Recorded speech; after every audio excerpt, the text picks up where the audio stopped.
আচ্ছা, তাহলে আমরা metabolism of protein and amino acid পড়ছিলাম। এর মধ্যে গতদিনে আমরা ট্রান্সামাইনেশন পড়েছি, তাই না? তাহলে একটু রিভিউ করে নেই। আমাদের বডিতে যে অ্যামিনো অ্যাসিড গুলো থাকে সেগুলো কি কোনো আমরা বলেছিলাম যে কার্বোহাইড্রেট যেরকম গ্লাইকোজেন হিসেবে স্টোর থাকে, তারপরে ফ্যাটি অ্যাসিড গুলো যেমন অ্যাডিপোজ টিস্যুতে স্টোর থাকে, লিপিড গুলো, অ্যামিনো অ্যাসিডের জন্য এরকম কোনো স্পেসিফিক স্টোরিং সাইট নাই। হ্যাঁ, টোটাল আমাদের বডিতে যত অ্যামিনো অ্যাসিড থাকে সবগুলোকে একসাথে অ্যামিনো অ্যাসিড পুল বলা হয়। হ্যাঁ, এই অ্যামিনো অ্যাসিড পুলে অ্যামিনো অ্যাসিড যেমন আমাদের ডায়েটে আমরা যে প্রোটিন খাই সেগুলো অ্যাড হয়, আবার আমাদের বডি প্রোটিন থেকে যেগুলো কিছু ডিগ্রেডেশন হয় সেগুলো অ্যাড হয়, আবার কিছু নন এসেনশিয়াল অ্যামিনো অ্যাসিড যেগুলো তৈরি হয় আমাদের বডি যেগুলো তৈরি করে সেগুলো অ্যাড হয়। হ্যাঁ, আবার এই অ্যামিনো অ্যাসিড পুল থেকে কি আবার নতুন নতুন বডি প্রোটিন সিনথেসিস হয়, আবার nitrogenous non protein nitrogenous product যেগুলো আছে, পোরফাইরিন, পিউরিন, ক্রিয়েটিনিন, এগুলো তৈরি হয়। আর অ্যামিনো অ্যাসিড ক্যাটাবলিজম হয়। ক্যাটাবলিজমের প্রসেস হচ্ছে দুইটা, একটা ট্রান্স অ্যামাইনেশন, একটা ডিঅ্যামাইনেশন, তাই না? ট্রান্স অ্যামাইনেশন প্রসেসে কি অ্যামিনো গ্রুপটা ট্রান্সফার হয়, মানে একটা অ্যামিনো অ্যাসিড থেকে অন্য একটা কিটো অ্যাসিডে ট্রান্সফার হয়ে সেটা আবার অ্যামিনো অ্যাসিড দিয়ে কনভার্ট হয়। হ্যাঁ, তার মানে নতুন নতুন অ্যামিনো অ্যাসিড তৈরি হয়। এই যে নন এসেনশিয়াল অ্যামিনো অ্যাসিড সিনথেসিস, এটা এই ট্রান্স অ্যামাইনেশন প্রসেসে হয়। হ্যাঁ, আর একটা কি আছে ডিঅ্যামাইনেশন। অ্যামিনো অ্যাসিডের আমরা স্ট্রাকচার থেকে দেখেছিলাম কি আছে, একটা কার্বনের সঙ্গে একটা কার্বক্সিল গ্রুপ থাকে, একটা অ্যামিনো গ্রুপ থাকে। হ্যাঁ, আর একটা সাইড চেইন আর থাকে, আরেকটা কার্বনের সাথে কি হাইড্রোজেন থাকে। তাহলে একটা কার্বনের চারটা থাকে হ্যান্ড, চার হ্যান্ডে চারটা জিনিস থাকে। এর মধ্যে এই তিনটা হচ্ছে কমন, আর গ্রুপটা শুধু প্রতিটা অ্যামিনো অ্যাসিডের জন্য আলাদা। হ্যাঁ, তাহলে এখানে কার্বক্সিল গ্রুপ আর অ্যামিনো গ্রুপ থাকবে, এবং এই যে নাইট্রোজেন, এই নাইট্রোজেন শুধুমাত্র অ্যামিনো অ্যাসিড থেকেই আমরা পাই, প্রোটিন থেকেই পাই। হ্যাঁ, এটা কিন্তু কার্বোহাইড্রেটেও থাকে না, আবার ফ্যাটেও থাকে না। কাজে এই নাইট্রোজেন নিয়ে, এর জন্য আমরা একটু বেশি অ্যামিনো অ্যাসিড মেটাবলিজমের সময় এই নাইট্রোজেনটা নিয়ে আমরা একটু চিন্তা করি বেশি। তো এই নাইট্রোজেনটা কিভাবে রিমুভ হয় বডি থেকে? এই যে আমাদের যেটা কাজে লাগে সেটা তো লাগেই, এক্সেস যেটা সেটা রিমুভ হওয়ার প্রসেস হচ্ছে ডিঅ্যামাইনেশন। ডিঅ্যামাইনেশনে অ্যামোনিয়া তৈরি হয়, এই অ্যামোনিয়া থেকে আবার ইউরিয়া সিনথেসিস হয়, হয়ে আমাদের বডি থেকে এক্সক্রিট করে। ঠিক আছে, আর যে কার্বন স্কেলিটন যেটা থাকলো এই অ্যামোনিয়া ছাড়া, সেটা কি হবে? সেটা ওই যে অ্যামিনো অ্যাসিড তৈরি করবে, হয় গ্লুকোজেনিক অ্যামিনো অ্যাসিড অথবা কিটোজেনিক অ্যামিনো অ্যাসিড, অথবা কার্বন ডাইঅক্সাইড ওয়াটার হিসেবে ডিগ্রেডেশন হয়ে যাবে। আবার রিঅ্যামাইনেশনও হতে পারে। হ্যাঁ, অ্যামিনো অ্যাসিড অ্যাড হয়ে আবার নতুন অ্যামিনো অ্যাসিড তৈরি হবে। আচ্ছা, তাহলে আচ্ছা, যদি সেটা কিটো যেটা বলছিলাম ডিগ্রেডেশনটা যদি গ্লুকোজেনিক অ্যামিনো অ্যাসিড হয়, তাহলে সেখান থেকে গ্লুকোনোজেনেসিস প্রসেসে আবার গ্লুকোজ তৈরি হবে। কিটোজেনিক অ্যামিনো অ্যাসিড যদি হয়, তাহলে এখান থেকে প্রথমে অ্যাসিটাইল কোয়ে হবে, এরপরে ফ্যাটি অ্যাসিড বা স্টেরয়েড। এটা হচ্ছে ডিগ্রেডেশনটা। হ্যাঁ, এটা fatty acid, steroid, cholesterol, ketone body তৈরি হতে পারে। ঠিক আছে, তাহলে এখন আমরা আসি ট্রান্সামাইনেশন। আমরা গতদিন পড়েছিলাম, আজকে পড়বো ডিঅ্যামাইনেশন। ডিঅ্যামাইনেশনটা কি? রিমুভাল, ডি না বুঝছি যে রিমুভ করা, ডি মানে রিমুভ করা, অ্যামাইনেশন। তাহলে removal of amino group from an amino acid as ammonia with simultaneous production of corresponding keto acid. Trans amination কি ছিল? একটা অ্যামিনো অ্যাসিড, একটা কিটো অ্যাসিড, এই দুটো রিঅ্যাকশনে তৈরি হবে কি, মানে অ্যামিনো অ্যাসিড আর কিটো অ্যাসিডের রিঅ্যাকশনে নতুন একটা অ্যামিনো অ্যাসিড তৈরি হবে আর অন্য একটা কিটো অ্যাসিড তৈরি হবে। আর ডিঅ্যামাইনেশন কি? একটা অ্যামিনো অ্যাসিড থেকে অ্যামোনিয়াটা রিমুভড হবে আর একটা করেসপন্ডিং কিটো অ্যাসিড তৈরি হবে। ঠিক আছে, এটা হচ্ছে ডিঅ্যামাইনেশন। ডিঅ্যামাইনেশনকে আমরা যদি সামারিটা লিখি, এখানে সাবস্ট্রেট হচ্ছে মেইন অ্যামিনো অ্যাসিড এবং মেইনলি গ্লুটামেটটা সাবস্ট্রেট হিসেবে কাজ করে। এছাড়া আর প্রোডাক্ট হবে কি অ্যামোনিয়া আলফা কিটো গ্লুটারেট, আর এটার সাইট হিসেবে কাজ করবে কোথায় কোথায় হবে? লিভার, কিডনি এবং অন্যান্য টিস্যুতে অল্প পরিমাণে হবে, মেইনলি হবে লিভার আর কিডনিতে। আর এই প্রসেসটা চলবে মাইটোকন্ড্রিয়ার ভিতরে। হ্যাঁ, সেলের ভিতরে যে মাইটোকন্ড্রিয়া থাকে সেখানে চলবে। ডিঅ্যামাইনেশন দুই রকম, একটা হচ্ছে অক্সিডেটিভ ডিঅ্যামাইনেশন, একটা নন অক্সিডেটিভ। ঠিক আছে, অক্সিডেটিভ ডিঅ্যামাইনেশন যেটা, সেটা কি? সেটা শুধুমাত্র গ্লুটামেট, গ্লুটামেট যে ডিঅ্যামাইনেশন হবে সেটাই হচ্ছে অক্সিডেটিভ ডিঅ্যামাইনেশন। এই প্রসেসে কি হয়? এখানে হচ্ছে যে গ্লুটামেট থেকে তৈরি হবে আলফা কিটো গ্লুটারেট এবং অ্যামোনিয়া রিমুভ হবে। হ্যাঁ, আর এখানে এনএডি একটা কোএনজাইম হিসেবে কাজ করবে, ঠিক আছে, আর এনজাইমটার নাম হচ্ছে গ্লুটামেট ডিহাইড্রোজেনেস। ঠিক আছে, তাহলে এখানে আমরা অ্যামোনিয়া রিমুভ করলাম, গ্লুটামেট থেকে মেইনলি হয়, এবং এখানে অ্যামোনিয়া পাচ্ছি আর একটা করেসপন্ডিং কিটো অ্যাসিড পাচ্ছি। এটা হচ্ছে অক্সিডেটিভ ডিঅ্যামাইনেশন। নন অক্সিডেটিভ ডিঅ্যামাইনেশন, সেখানে 4টা অ্যামিনো অ্যাসিড সাবস্ট্রেট হিসেবে কাজ করতে পারে, সেরিন, থ্রেওনিন, সিস্টিন এন্ড হিস্টিডিন। ঠিক আছে, এখান থেকে কিটো অ্যাসিড হিসেবে পাইরুভেট তৈরি হবে আর অ্যামোনিয়া রিমুভ হবে এখানে। তাহলে এই যে মেইনলি আমাদের বডিতে অক্সিডেটিভ ডিঅ্যামাইনেশন চলে, আর ট্রান্স অ্যামাইনেশন প্রসেসে আমাদের বডির যেসব অ্যামিনো অ্যাসিড আমরা ডায়েট থেকে পাই বা ডিগ্রেডেশন অফ বডি প্রোটিন থেকে পাই, যত অ্যামিনো অ্যাসিড পাই সবগুলোর মানে আমাদের বডির উদ্দেশ্য থাকে কি সেটাকে গ্লুটামেটে কনভার্ট করা। অন্যান্য যেগুলোতে কাজে লাগে, যেসব অ্যামিনো অ্যাসিড নানান জিনিস সাবস্ট্রেট মানে অনেক জিনিস তৈরি করতে কাজে লাগে, সেগুলো তো হয়, নন প্রোটিন নাইট্রোজেনাস সাবস্ট্রেটও তৈরি হয়, কিন্তু যেগুলো আমরা অ্যামোনিয়াটা রিমুভ করে দিব, সেই অ্যামোনিয়া রিমুভ হওয়ার প্রসেস হচ্ছে প্রথমে যে গ্লুটামেটে কনভার্ট করে। ট্রান্সঅ্যামাইনেশনে যে অ্যামাইনো অ্যাসিডই থাক আস্তে আস্তে সেটাকে গ্লুটামেটে আনার চেষ্টা করে, এই গ্লুটামেট থেকে আবার অ্যামোনিয়াটা রিমুভ করবে এবং কিটো অ্যাসিড তৈরি করবে। উদ্দেশ্য হচ্ছে অ্যামোনিয়াটা রিমুভ করা গ্লুটামেট থেকে, অ্যামিনো অ্যাসিড থেকে। এরপরে এই অ্যামোনিয়াটা আমাদের বডি থেকে এক্সক্রিশন হবে। আচ্ছা, তাহলে ডিঅ্যামাইনেশন প্রসেস, এটার ইম্পর্টেন্সটা কি? এটা এই অ্যামোনিয়াটা একটা টক্সিক সাবস্টেন্স, এটা আমাদের বডি থেকে রিমুভ হওয়ার জন্য একটা নন টক্সিক সাবস্টেন্সে কনভার্ট হতে হয়, সেটার নাম হচ্ছে ইউরিয়া। তাহলে এই ডিঅ্যামাইনেশন প্রসেস কি করে? অ্যামোনিয়া সাপ্লাই দিবে ইউরিয়া সাইকেলের জন্য, গ্লুকোনিওজেনেসিসকে সাপোর্ট করে। ওই যে কিটো অ্যাসিড তৈরি হলো সেখান থেকে গ্লুকোনিওজেনেসিস প্রসেসে গ্লুকোজ তৈরি হতে পারে। NADH তৈরি হয়েছিল, তাই না? NAD ইউজ হয়, হয়ে NADH তৈরি হয়েছে। এটা কি হবে? এটা এটিপি তৈরিতে হেল্প করবে। আচ্ছা, এছাড়া অ্যামিনো অ্যাসিড থেকে অ্যামিনো গ্রুপকে পিক করে এই যে আলফা কিটো গ্লুটারের যে কিটো অ্যাসিড তৈরি হয়, এটা আবার কি অ্যামিনো গ্রুপকে পিক করতে পারে, হ্যাঁ, যে কোনো অ্যামিনো অ্যাসিড থেকে। আচ্ছা, তাহলে ডিঅ্যামিনেশন হলাম। এখন ডিঅ্যামিনেশন প্রসেসে আমরা পেয়েছি অ্যামোনিয়া, হ্যাঁ, তাহলে অ্যামোনিয়াটা কি? অ্যামোনিয়া মেটাবলিজমটাও আমাদের পড়তে হবে। অ্যামোনিয়া কিভাবে আমাদের বডি থেকে রিমুভ হবে, হ্যাঁ, এটা অ্যামোনিয়াটা হাইলি টক্সিক। এটা হচ্ছে যে অ্যামিনো অ্যাসিডের যে আলফা অ্যামিনো নাইট্রোজেন থাকে সেখান থেকেই অ্যামোনিয়াটা তৈরি হয়। আমাদের হোল বডি আমরা জেনেছি যে কোনো টিস্যু, মেইনলি লিভার কিডনিতে হয়, কিন্তু যে কোনো টিস্যুতেই অ্যামোনিয়া তৈরি হতে পারে। তাহলে এই যে টিস্যু যখন ডিঅ্যামিনেশন প্রসেসে যে অ্যামোনিয়াটা যে তৈরি হলো, সেই অ্যামোনিয়াটাকে তখন সেই টিস্যুতেই আবার কি হবে? নন টক্সিক গ্লুটামিনে কনভার্ট করবে। গ্লুটামিন একটা অ্যামিনো অ্যাসিড, তাই না? তাহলে ওই অ্যামোনিয়া থেকে গ্লুটামিন তৈরি হলো, হ্যাঁ। এরপরে কি হবে? যখন এটা লিভারে আসবে, সেখানে এসে এই গ্লুটামিনটা আবার ডিঅ্যামাইনেশন প্রসেসে অ্যামোনিয়াকে রিলিজ করবে। লিভারে এসে তখন ইউরিয়াটা তৈরি হবে। ঠিক আছে, আমাদের হোল বডিতে যে অ্যামোনিয়া তৈরি হচ্ছে তখন সেটা গ্লুটামিনে কনভার্ট হয়ে যায়, হয়ে আমাদের ব্লাড দিয়ে লিভারে চলে আসলো। লিভারে এসে তখন আবার ডিঅ্যামাইনেশন প্রসেসে অ্যামোনিয়া তৈরি হলো, সেই অ্যামোনিয়াটা তখন আবার ইউরিয়া তৈরি করবে। তাহলে এই যে আমরা অ্যামোনিয়া পাচ্ছি, আমরা তো একটা জানলাম যে আমরা অ্যামিনো অ্যাসিড থেকে তো অ্যামোনিয়া পাচ্ছি, আর কোথাও থেকে কি আমরা অ্যামোনিয়া পাই? অবশ্যই পাই, হ্যাঁ। অ্যামিনো অ্যাসিড তো মেইন সোর্স, আমরা দেখছি এটা ট্রান্সঅ্যামাইনেশন এন্ড ডিঅ্যামাইনেশন প্রসেসে আমরা অ্যামোনিয়া পাচ্ছি। এছাড়া ওই যে নন প্রোটিন নাইট্রোজেনাস সাবস্টেন্স ছিল পিউরিন, পাইরিমিডিন, ওগুলো কি নাইট্রোজেনাস সাবস্টেন্স, মানে ওগুলোতেও নাইট্রোজেন আছে। তাহলে নাইট্রোজেন থাকলে সেখান থেকে অ্যামোনিয়া তৈরি হওয়ার একটা চান্স থাকে, তাই না? সেখান থেকে পিউরিন, পাইরিমিডিন যখন মেটাবলিজম হবে, পিউরিন, পাইরিমিডিন থাকে আমাদের কোথায়? নিউক্লিক অ্যাসিডে, তাই না? ডিএনএ আরএনএ তৈরি করতে লাগে। তাহলে ওগুলো যখন মেটাবলিজম হবে তখন সেখান থেকে আমরা অ্যামোনিয়া পাবো। ঠিক আছে? আচ্ছা, আমরা খাবারে কিছু অ্যামাইন বা অ্যামাইন খাই, অথবা আমাদের বডি কিছু মনো অ্যামাইন তৈরি করতে পারে, হ্যাঁ। তাহলে এই অ্যামাইনেও নাইট্রোজেন থাকবে। কাজেই এই সব ডায়েটারি অ্যামাইন বা এন্ডোজেনাস মনো অ্যামাইন, এগুলো যখন ক্যাটাবলিজম হবে এখান থেকে আমরা অ্যামোনিয়া পাবো। আচ্ছা, আমাদের লিভারে ইউরিয়া তৈরি হয়, তাই না?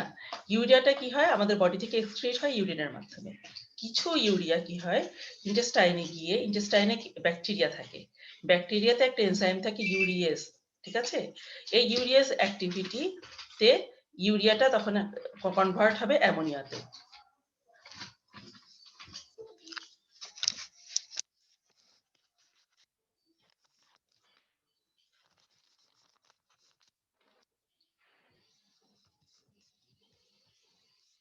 আচ্ছা, তাহলে আমরা পড়ছিলাম কি সোর্স অফ অ্যামোনিয়া।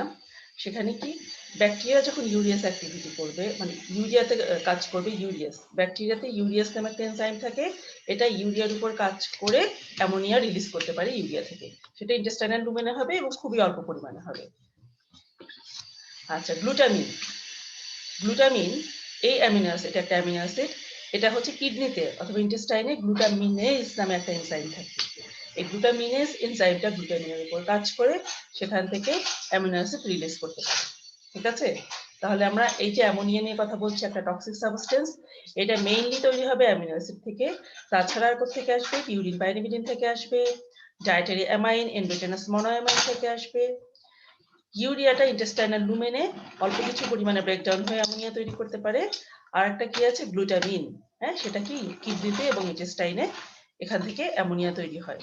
ঠিক আছে, গ্লুটামিনেজ নামে যে এনজাইম, সে তার অ্যাকশনে। আচ্ছা, তাহলে অ্যামোনিয়াটা তো তৈরি হলো, এখন এটা ডিসপোজ হবে কিভাবে বডি থেকে, তাই না? ডিসপোজ হওয়ার প্রসেস কি?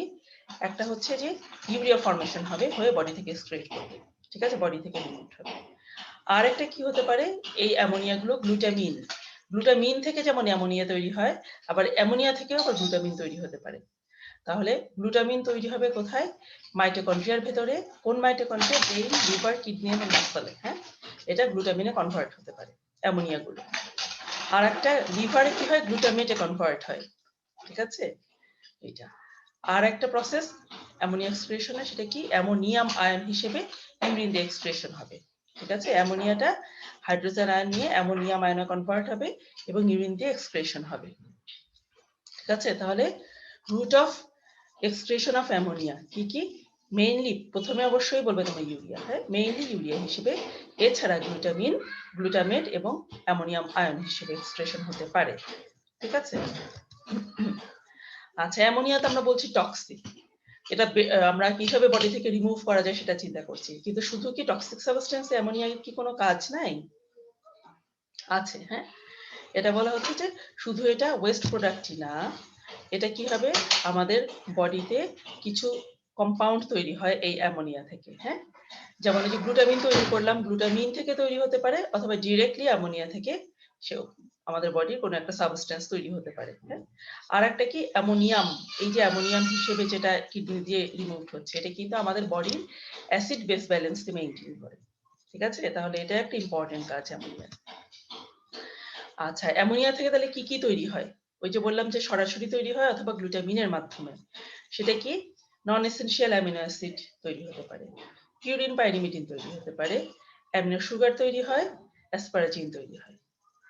ঠিক আছে, তাহলে এই সব কম্পাউন্ড অ্যামোনিয়া থেকে সিনথেসিস হতে পারে। হ্যাঁ, সবসময় অ্যামোনিয়া যে টোটালি ওয়েস্ট প্রোডাক্ট তা না, হ্যাঁ, আমাদের বডির কিছু কাজেও লাগে। এখন অ্যামোনিয়ার একটা নির্দিষ্ট লেভেল আছে, হ্যাঁ, সেই লেভেলে যদি থাকে, যদিও খুবই কম লেভেলটা, তাহলে আমাদের বডি মোটামুটি কোনো রকম অ্যাডভার্স রিয়াকশন হবে না, আমাদের বডির কোনো অ্যাডভার্স এফেক্ট পড়বে না বডিতে। তাহলে সেই লেভেলটা কত? 10 to 20 মাইক্রোগ্রাম পার লিটার সেরামে। ঠিক আছে, যদি 10 to 20 microgram per litre of serum থাকে, তাহলে অ্যামোনিয়ার লেভেলটা আমরা বলবো যে নর্মাল। যদি এর চেয়ে বেড়ে যায়, সেই কন্ডিশনটাকে আমরা বলি হাইপার অ্যামোনেমিয়া। ঠিক আছে, এবং অ্যামোনিয়া যদি বেড়ে যায়, এটা কিন্তু সেন্ট্রাল নার্ভাস সিস্টেমে ডাইরেক্ট একটা নিউরোটক্সিক ইফেক্ট করে। হ্যাঁ, টক্সিক ইফেক্ট প্রডিউস করে। তাহলে অ্যামোনিয়ার লেভেল যখন ব্লাডে বেড়ে যাবে, হাইপার অ্যামোনিমিয়া হবে, তখন আমাদের যে সিমটমগুলো প্রডিউস করবে, হ্যাঁ, আমাদের বডি, সেই কন্ডিশনটাকে পুরাটাকে আমরা বলি একসাথে অ্যামোনিয়া ইনটক্সিকেশন। হ্যাঁ, অ্যামোনিয়া ইনটক্সিকেশন। তখন কি হবে? তখন ট্রেমর হবে, কাঁপবে, সূক্ষ্ম কাঁপুনি হয়। আমাদের বডি হচ্ছে হাত, আমরা যদি হাতটাকে ছড়াতে বলে হাতগুলো কাঁপতে থাকবে। স্লারিং অফ স্পিচ, কথা জড়িয়ে যাবে। হ্যাঁ, ব্লারিং অফ ভিশন, তার দৃষ্টিশক্তি ঝাপসা হয়ে আসবে।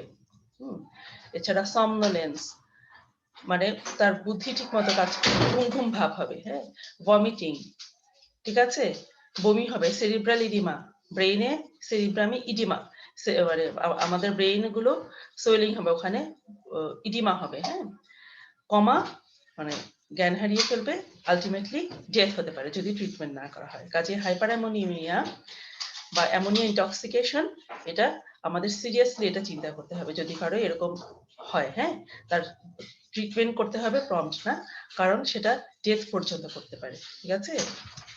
আচ্ছা, তো এই যে অ্যামোনিয়া লেভেল বেড়ে যাচ্ছে, কি কারণে বেড়ে যেতে পারে? তাহলে আমরা একটু চিন্তা করি অ্যামোনিয়া লেভেল কখন, যদি অ্যামোনিয়া তৈরি হচ্ছে কিন্তু বডি থেকে এক্সক্রিশন হচ্ছে না, তাহলে এক্সক্রিশন হওয়ার যে রুটগুলো সেগুলো যদি কোনো একটা প্রবলেম থাকে তাহলে হবে। আবার কি, যদি কোনো কারণে অ্যামোনিয়া তৈরি হয় অনেক বেশি, এত বেশি তৈরি হচ্ছে যে বডি সেগুলো রিমুভ করতে পারছে না, তাই না? দুটার যে কোনো একটা কারণে হবে। তাহলে দেখো কি কারণে অ্যাকোয়ার্ড বলেছে। অ্যাকোয়ার্ড মানে যে কোনো একটা আমাদের জীবন ধারণের কোনো একটা প্রসেসে তৈরি হলো। হ্যাঁ, আমাদের যে অসুখটা কেবল হলো, জন্ম থেকে নাই, হ্যাঁ, সেটাকে বলা হয়, সেই কন্ডিশনকে বলা হয় অ্যাকোয়ার্ড। তাহলে কি কারণে হতে পারে? Acute liver disease. লিভারে যেহেতু ইউরিয়া সাইকেলটা চলে, ইউরিয়া যদি সিনথেসিস না হয়, অ্যামোনিয়া বডি থেকে রিমুভ করার সবচেয়ে এফিশিয়েন্ট ওয়ে হচ্ছে ইউরিয়া সিনথেসিস, ইউরিয়া সাইকেল চালানো। লিভারে যদি ডিজিজ হয়, ইউরিয়া আমাদের বডি তৈরি করতে পারবে না ঠিক মতো, তখন কি অ্যামোনিয়া লেভেল বেড়ে যাবে। ভাইরাল হেপাটাইটিস সিভিয়ার যদি হয়, হ্যাঁ, অ্যালকোহলিজমের জন্য যদি সিরোসিস অফ লিভার হয়, ঠিক আছে, এছাড়া অন্যান্য যে কোনো হেপাটাইটিস, বিলিয়ারি অবস্ট্রাকশন, হ্যাঁ, হেপাটোটক্সিন, মানে এমন কোনো টক্সিন বা এমন কোনো ড্রাগ যেটা লিভার ফাংশনকে হ্যাম্পার করে, হ্যাঁ, সেটা ইস্কেমিয়া। তাহলে দেখো ঘুরে ফিরে লিভার রিলেটেড ডিজিজ গুলোই হচ্ছে। হ্যাঁ, কাজে ইউরিয়া সাইকেল যদি বন্ধ হয়ে যায়, সেটা হচ্ছে সবচেয়ে বেশি অ্যাডভার্স ইফেক্ট করবে এই অ্যামোনিয়া লেভেলটা বাড়িয়ে দিয়ে অ্যামোনিয়া ইনটক্সিকেশন করবে। ঠিক আছে? আরেকটা আছে কি, কনজেনিটাল হতে পারে। কনজেনিটাল কি, জন্ম থেকে যে মানুষের যে রোগটা আছে সেটা হচ্ছে কনজেনিটাল বা জন্মগত কারণে যে রোগ। সেটা হচ্ছে অনেক সময় এই যে ইউরিয়া সাইকেল আমরা পড়বো, সেখানে অনেকগুলো এনজাইম কাজ করে, তাই না? যে কোনো মেটাবলিক রিঅ্যাকশনে এনজাইম কাজ করে। তাহলে কোনো এনজাইমের যদি জেনেটিক ডেফিসিয়েন্সি হয়, তখন কনজেনিটাল হাইপার অ্যামোনিমিয়া হতে পারে। তাহলে ওই এনজাইম যদি ডেফিসিয়েন্সি থাকে, ইউরিয়া সাইকেল ঠিকমতো রান করবে না, তখন অ্যামোনিয়া লেভেলটা বেড়ে যাবে। সেই কন্ডিশনকে আমরা বলবো কনজেনিটাল হাইপার অ্যামোনিমিয়া। আর যেটা কোনো একটা ডিজিজের কারণে হলো, সেটাকে আমরা বলছি অ্যাকোয়ার্ড হাইপার অ্যামোনিমিয়া। আচ্ছা, তাহলে এখন আসে ইউরিয়া সাইকেল। হ্যাঁ, কিভাবে অ্যামোনিয়াটা নন টক্সিক ইউরিয়াতে কনভার্ট হচ্ছে। তাহলে ইউরিয়া তৈরি হবে কোথায়? লিভারে। আর এটা তারপরে আমাদের ব্লাড দিয়ে ট্রান্সপোর্ট হয়ে কিডনিতে চলে যাবে, কিডনি দিয়ে এক্সক্রিশন হবে। ঠিক আছে? তাহলে খুব খেয়াল করে দেখো, ইউরিয়া তৈরি হবে কোথায়? লিভারে, আর এটা এক্সক্রিশন হবে কিডনি দিয়ে। ঠিক আছে? তাহলে ইউরিয়া যদি চিন্তা করো, ইউরিয়া কি, এটা এক্সক্রিশন হওয়ার রুট হচ্ছে কিডনি। তাহলে কিডনিতে যদি প্রবলেম হয়, তাহলে কিন্তু ইউরিয়া ঠিকমতো বের হতে পারবে না আমাদের বডি থেকে, তখন ইউরিয়া লেভেল বেড়ে যাবে। ঠিক আছে? আর লিভারে যদি প্রবলেম হয়, তাহলে কি ইউরিয়া সাইকেলই চলছে না, তাহলে তো ইউরিয়াই সিনথেসিস হচ্ছে না, কিন্তু তখন কি হবে, আমাদের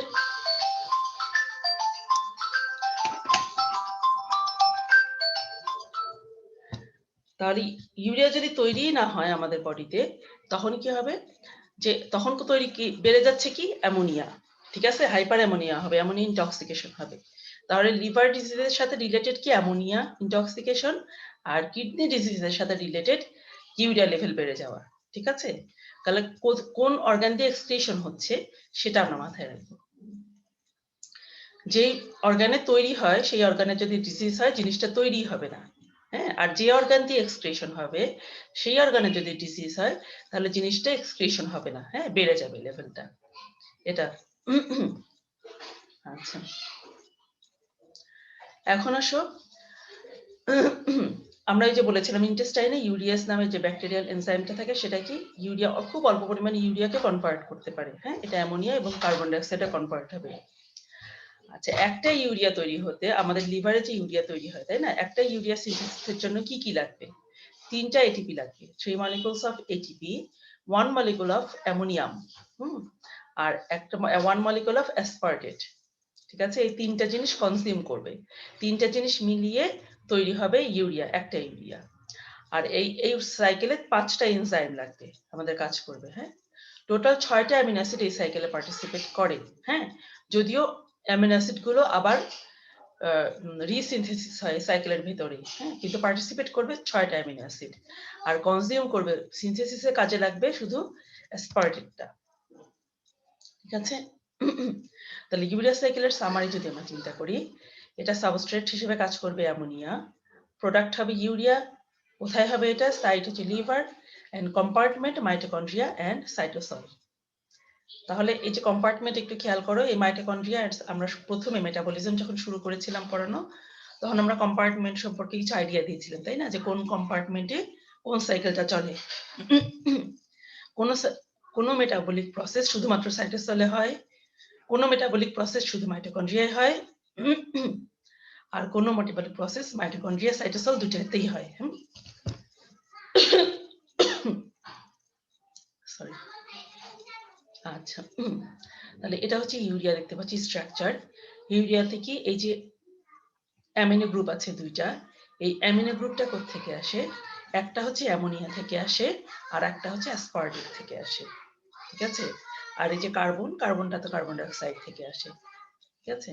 তাহলে অ্যামিনো গ্রুপগুলো একটা আসবে অ্যামোনিয়া থেকে আর একটা অ্যাসপার্টিক থেকে। আচ্ছা, এখন আমরা বলি স্টেপস গুলো কি কি।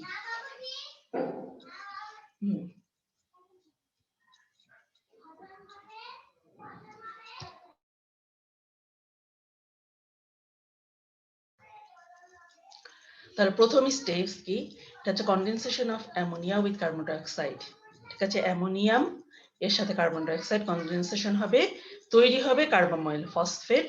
এখানে দুইটা এটিপি কনজিউম হবে। হ্যাঁ, যে এনজাইমটা কাজ করবে তার নাম কার্বামাইল ফসফেট সিনথেজ 1, ঠিক আছে? তাহলে স্টেপ 1 এ কি অ্যামোনিয়াম কার্বন ডাই অক্সাইড মিলে তৈরি করলো কার্বামাইল ফসফেট এবং দুটো এটিপি এখানে কাজে লাগবে। স্টেপ 2, এখানে সাইট্রুলিন তৈরি হবে স্টেপ 2 তে।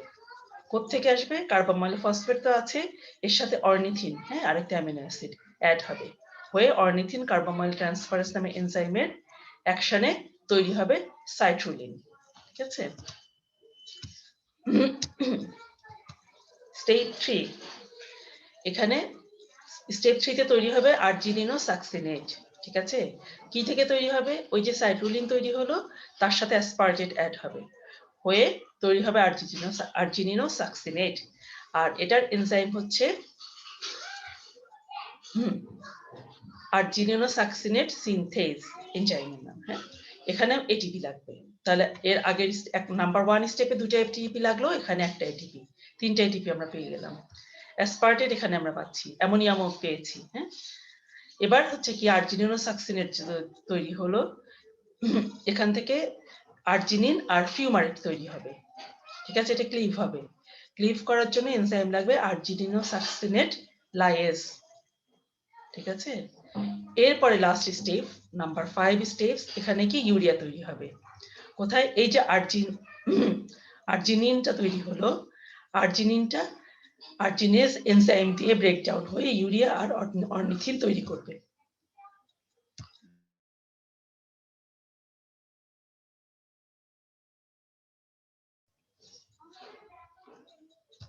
আচ্ছা, এখন আমরা স্টেপসটা আমরা একটু এখানে যে ফিগার আছে সেটা দেখো। এটা হারপারের, তোমরা 31st এডিশন যদি দেখো 275 নাম্বার পেজে এটা পাবা। এবং তোমরা যে পরীক্ষার খাতায় যেটা লিখবে, স্টেপসটা যখন লিখবি, স্টেপসের সাথে এই ফিগারটাও দিয়ে দিতে হবে। এই ফিগার দেওয়ার ক্ষেত্রে খেয়াল করবা, এই যে এখানে যে ফর্মুলা দেওয়া আছে, মানে স্ট্রাকচার দেওয়া আছে, এটা দেওয়ার তোমরা না দিলেও চলবে এই লেভেলে। তোমরা কি করবে, যে কার্বন ডাই অক্সাইড প্লাস অ্যামোনিয়াম লিখলে, তারপরে অ্যারো কি দিবে, এখানে যে এটিপি লাগলো এবং এই যে এনজাইমটা এরকম একটা বক্স করে দিয়ে দিবে। হ্যাঁ, এনজাইমের নাম লিখে কার্বামাইল ফসফেট সিনথেজ 1 করে একটা বক্স করে দিবে, ঠিক আছে? আর এই পোরশনটা হচ্ছে মাইটোকন্ড্রিয়ায়, বাকি রিঅ্যাকশন গুলো হচ্ছে সাইটোসলে। হ্যাঁ, তাহলে এখান থেকে কি তৈরি হলো? প্রথমে কার্বামাইল ফসফেট। এই স্ট্রাকচার দরকার নাই, তোমরা ইংলিশে শুধু লিখে দিবে কার্বামাইল ফসফেট। হ্যাঁ, এটা লিখলেই হবে। এরপরে কি এখানে অর্নিথিন এখানে কাজ করবে, করে কি করবে, এই দুটো মিলে তৈরি করবে সাইট্রুলিন। জাস্ট ইংলিশের নামগুলো লিখবে, স্ট্রাকচার দরকার নাই। কিন্তু স্ট্রাকচারটা এটা কেন দেখবে পড়ার জন্য, ভালো করে বোঝার জন্য। দেখো অ্যামোনিয়া কোত্থেকে আসছে, এই যে অ্যামোনিয়াম থেকে, এই যে অ্যামিনো গ্রুপ, এখানে অ্যামিনো গ্রুপ, ঠিক আছে? একটা অ্যামিনো গ্রুপ পেয়েছি। এরপরে অ্যাসপার্টেট থেকে আরেকটা অ্যামিনো গ্রুপ অ্যাড হলো, অ্যাড হয়ে এখানে কিন্তু আমরা দুইটা অ্যামিনো গ্রুপ পেয়েছি। হ্যাঁ, এরপরে দেখো এখান থেকে আবার একদম লাস্টে গিয়ে যে ইউরিয়াটা বাই প্রোডাক্ট হিসেবে তৈরি হলো। আর এই সাইকেলে এই যে অর্নিথিন যে প্রথমে কাজে লেগে এসেছিল, আবার শেষে অর্নিথিনটা তৈরি হয়ে গেল। এভাবে সাইক্লিক প্রসেসে এটা চলতে থাকবে যতক্ষণ কার্বন ডাই অক্সাইড এবং অ্যামোনিয়ামের সাপ্লাই থাকবে। ঠিক আছে? তাহলে এইভাবে আমরা ইউরিয়া পেলাম, এই সাইকেল, ইউরিয়া সাইকেল থেকে ইউরিয়া পেলাম।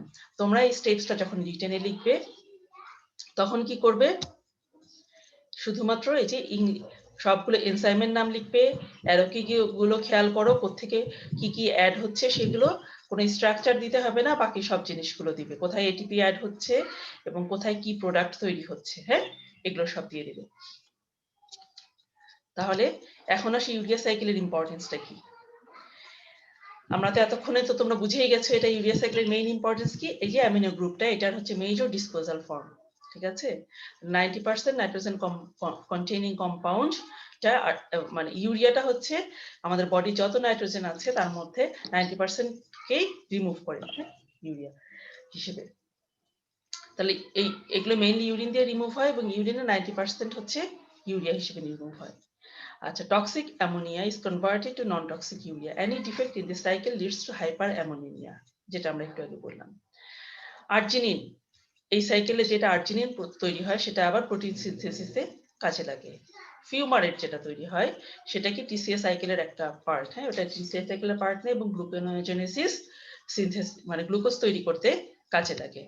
ঠিক আছে, তাহলে এই হচ্ছে আমাদের আজকে অ্যামিনো অ্যাসিড মেটাবলিজমের যে অংশটা পড়লাম, এটার মূল কথা আমরা কি পড়লাম, ডিঅ্যামাইনেশন প্রসেসটা পড়লাম, অ্যামোনিয়া কোত্থেকে আসে এবং অ্যামোনিয়া কিভাবে বডি থেকে এক্সক্রিট হয় সেটা পড়লাম, আর ইউরিয়া সাইকেলটা বিস্তারিত পড়েছি, তার সাথে স্টেপস গুলো পড়েছি। ঠিক আছে, তাহলে আজকে আমাদের